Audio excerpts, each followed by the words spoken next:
Welcome back to GMT with me, Lucy Gray. Let's return now to our top story. Italian Prime Minister-designate Giuseppe Conte has started the process of forming a new cabinet. He's holding consultations with all of Italy's political parties.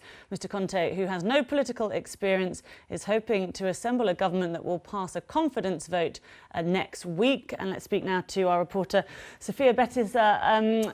It's interesting, isn't it? Because I was talking to James Reynolds before and he was saying Conte is going to be the third most powerful person in the room when he has these discussions at cabinet level. Tell us about this and how that's going to work.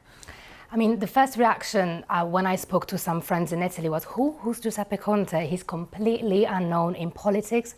He's never been an MP before, and his private life is also a mystery, to the extent, for example, that Italian media weren't even able to uncover the name of his wife, the mother of his child. So he's a very private person, but he will probably be Italy's next prime minister. Now, he effectively will be Matteo Salvini, the leader of the Northern League, and Luigi Di Maio, the leader of the Five Star Movement, boss.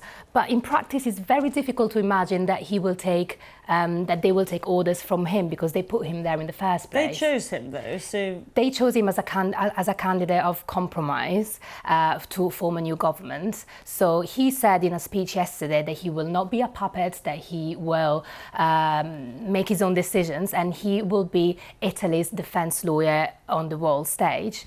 So it will be very difficult for him, I think, to navigate a government with this grand coalition with two parties that are very, very different. Where do they talk us through where they disagree? They disagree on several things. I mean, they campaigned against each other a few months ago, but actually they've just agreed on a manifesto, which they're calling a contract. And some of those policies, I have to say, are quite controversial.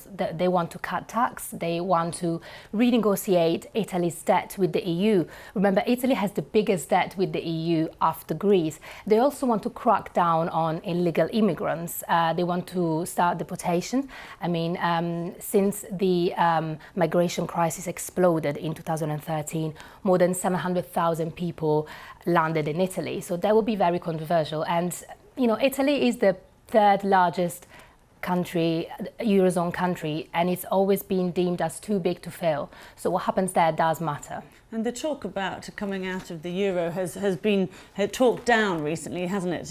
In terms of what the EU can expect from Italy now.